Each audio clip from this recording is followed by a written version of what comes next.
It follows movie में हम एक एंटिटी को देखेंगे जो लोगों को जान से मारने के लिए उन्हें फॉलो करती है। इससे इंसान भाग तो सकता है लेकिन छुप नहीं सकता। वो उस इंसान को ढूंढ ही लेती है। इससे बचने का सिर्फ एक ही उपाय है, किसी के साथ इंटीमेट होना पड़ेगा ताकि ये कर्स उन्हें ट्रांसफर हो जाए और ये एंटिटी उस इंसान को फॉलो करे। लेकिन ये सुनने में जितना आसान लगता है, रियल लाइफ में उतना आसान नहीं है।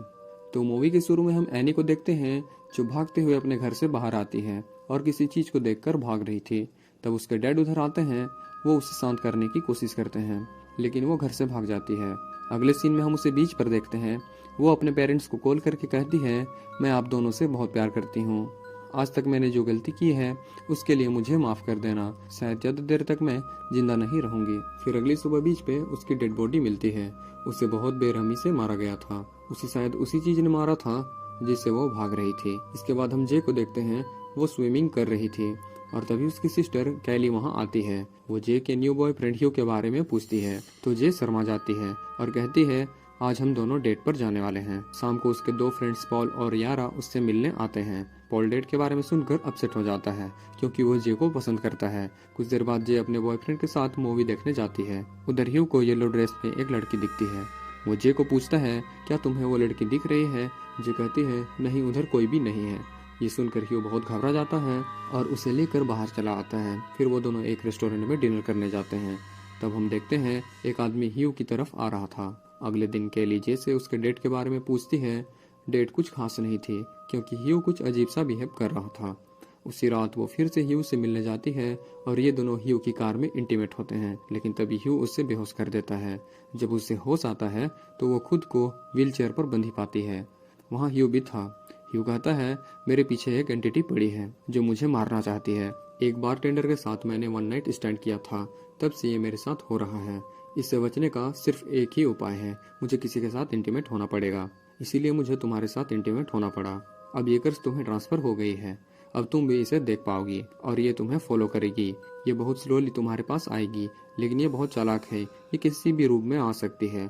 अगर तुम पकड़ी गई तो तुम्हें मार देगी, देन फिर से मेरे पीछे पड़ जाएगी और फिर मुझे मारकर उस बारटेंडर के पीछे पड़ जाएगी। इसलिए जितनी जल्दी हो सके किसी के साथ इंटीमेट होके इस कर्ज को ट्रांसफर कर देना। इसी दौरान वे एंटिटी वहां पहुंच जाती है और उनकी तरफ ही बढ़ने लगती है। अब जे भी उसे देख सकती है। तभी उसे वहां से लेकर आ जाता है और उसके घर के बाहर उसे ड्रॉप कर देता है। जे के फ्रेंड्स आकर उसे संभालते हैं।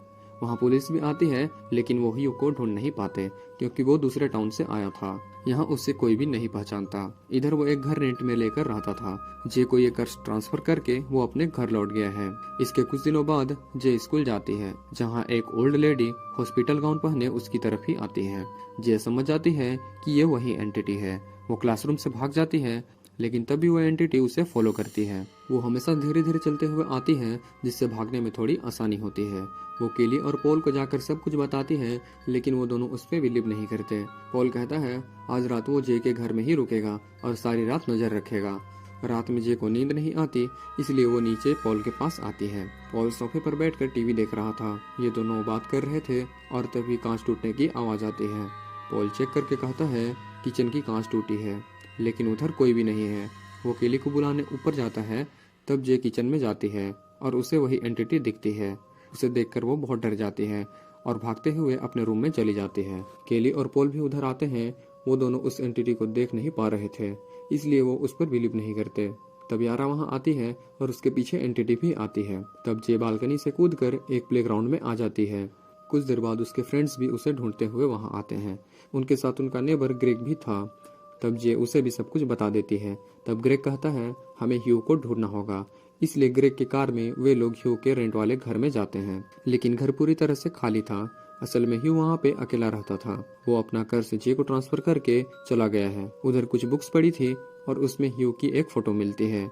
पॉल इस जैकेट को देखकर पहचान जाता है तो वो लोग उसी स्कूल में जाते हैं। वहाँ उन्हें पता चलता है ह्यू का असली नाम है जेफ। उसका एड्रेस लेके वे लोग उसके घर पे जाते हैं। तब जेफ जे से माफी मांगता है क्योंकि उसके पास और कोई चारा नहीं था।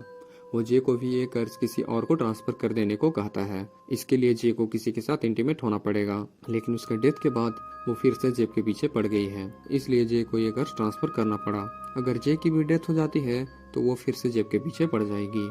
ऊपर से ये एंटिटी किसी भी रूप में आ सकती है इसलिए जे को हमेशा अलर्ट रहना होगा। और जितनी जल्दी हो सके इस कर्ज को ट्रांसफर कर देना होगा। अब जे को बचाने के लिए उसके फ्रेंड्स उससे ग्रेग के फार्म हाउस लेकर आ जाते हैं। उधर ये लोग बीच पे हैंग आउट कर रहे थे और तभी यारा के रूप में वो एंटिटी आकर जे पर हमला करती है। पॉल उसे बचाने की कोशिश करता है पर वो एंटिटी उसे भी चोट पहुंचाती है। देन सब लोग बोट हाउस के अंदर आ जाते हैं और जे उसे शूट करने लगती है, पर इससे उस एंटिटी को कुछ भी फर्क नहीं पड़ता। वो दरवाजा बंद कर देती है पर वो एंटिटी पॉल के रूप में दरवाजा तोड़कर अंदर आती है। जे फौरन वहां से निकलकर ग्रेग की कार लेकर भागने लगती है। उसके फ्रेंड्स उसे रोकने की कोशिश करते हैं पर वो किसी की नहीं सुनते। बट अनफॉर्चुनेटली उसका एक्सीडेंट हो जाता है। जब उसे होश आता है तब वो खुद को हॉस्पिटल में पाती है। उधर भी वो डर रही थी कि कहीं वो एंटिटी यहाँ भी ना आ जाए। ग्रेग कहता है वो जे के साथ इंटीमेट होना चाहता है ताकि ये कर्ज उसे ट्रांसफर हो जाए। तब जे भी मान जाती है और हॉस्पिटल में ही ये दोनों इंटीमेट होते हैं।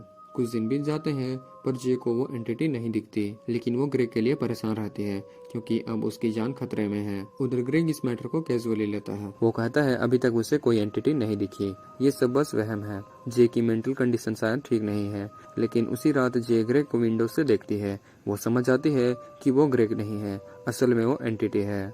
वो ग्रेग को कॉल करती है पर उसका फोन बिजी था। उधर वो एंटिटी डोर पर नॉक करता है पर कोई दरवाजा नहीं खोल रहा था। ये देखकर वो विंडो तोड़ के घर के अंदर जाता है। जे भी भागते हुए उसके पीछे जाती है और देखती है ये एंटिटी ग्रेग की मॉम के रूप में डोर नॉक कर रही है। जे चिल्ला कर कहती है ग्रेग दरवाजा मत खोलना, तुम्हारी जान खतरे में है। पर ग्रेग को कुछ भी समझ में नहीं आता और वो दरवाजा खोल देता है और वो एंटिटी उसे मार देती है। देन वो एंटिटी फिर से जे के पीछे पड़ जाती है। अगले दिन पॉल कहता है कि वो उसके साथ इंटीमेट होना चाहता है ताकि ये एंटिटी उसके पीछे पड़ जाए, लेकिन जे उसे मना कर देती है क्योंकि वो एंटिटी पॉल को भी मार देगी। तब जे और उसके फ्रेंड्स मिलकर एंटिटी को खत्म करने का एक प्लान बनाते हैं। वो लोग एक स्विमिंग पूल जाते हैं और पूल के आसपास इलेक्ट्रिक डिवाइस रख देते हैं। ये लोग उस एंटिटी को इलेक्ट्रिक शॉक देकर मारना चाहते हैं और जे पूल में उतरकर उसका वेट करने लगती है। कुछ देर बाद वो एंटिटी उधर आती है, लेकिन वो एंटिटी बहुत ज्यादा स्मार्ट है। वो उनका प्लान समझ जाती है और इलेक्ट्रिक डिवाइस को जे के ऊपर ही फेंकने लगती है। तब केली उसके ऊपर एक कपड़ा डाल देती है और पॉल उसे शूट कर देता है। तब वो पानी में गिर जाती है, लेकिन फिर भी वो जे को नहीं छोड़ती, उसका पैर पकड़ लेती है। तब पॉल उसके सर में गोली मारता है और वो जे को छोड़ देती है। फिर चेक करने पर जे को वो एंटिटी कहीं नहीं दिखती, बस खून दिखता है। उनका ये प्लान भी फेल हो चुका था, इसलिए ना चाहते हुए भी जे को पॉल के साथ इंटीमेट होना पड़ता है और अब ये एंटिटी पॉल के पीछे पड़ जाती है। फिर वो एक दिन कुछ लड़कियों को देखता है और सोचता है उनके साथ इंटीमेट होकर वो ये कर्ज उन्हें ट्रांसफर कर देगा, पर उसकी हिम्मत नहीं होती उनसे जाके बात करने की। इस तरह से कुछ दिन बीत जाते हैं, लेकिन पॉल को कहीं भी वो एंटिटी नहीं दिखाई देती। हम व्यूअर देखते हैं कि वो एंटिटी उनके पीछे ही आ रही है। इसके साथ ये मूवी यहीं पे खत्म हो जाती है। सो दोस्तों, अगर आपको जरा भी वीडियो पसंद आई है तो आप वीडियो को लाइक और शेयर जरूर कीजिएगा और इस चैनल को सब्सक्राइब भी जरूर कीजिएगा।